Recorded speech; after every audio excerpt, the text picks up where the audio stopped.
కాబట్టి ఎప్పటికైనా సరే ప్రతి ఇంట్లో కూడా ప్రతి ఒక్కరు కూడా చిన్న కుటుంబం ఏంటి? చిన్న కుటుంబం చింతలేని కుటుంబమా? చిన్న కుటుంబం చింతలతో కూడిన కుటుంబం.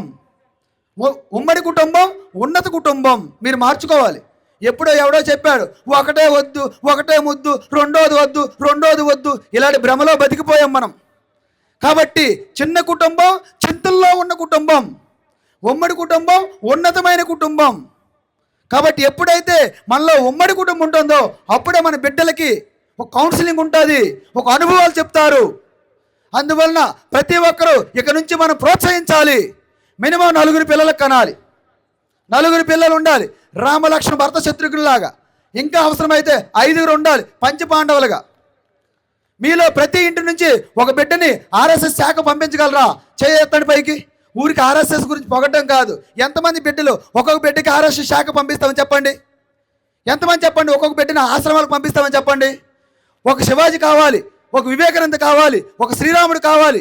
మీలో ఎంతమంది సిద్ధంగా ఉన్నారు? కేవలము అన్న భోజనాలు పెడితే సిద్ధంగా ఉన్నారు లైన్లో నిలబడడానికి. కానీ ఈ మాత్రము చేయడానికి ఎవరు సిద్ధంగా లేరు. మనకు వివేకానంద స్వామి కావాలి పాదపూజ చేయడానికి, మన ఇంట్లో పుట్టొద్దు వివేకానంద స్వామి. మనకు ఛత్రపతి శివాజీ కావాలి హిందూ హృదయ సమ్రాట్ అని చెప్పడానికి, మన ఇంట్లో అక్కర్లేదు. మన ఇంటి బిడ్డ మాత్రము ఆ యొక్క బార్డర్లో ఆర్మీలో ఉండొద్దు. మన బిడ్డ ఏసీ రూమ్లో ల్యాప్టాప్ ముందు ఉండాలి. ఇవన్నీ కూడా భ్రమలు. మీరు ముందుకు రావాలి భ్రమల నుండి.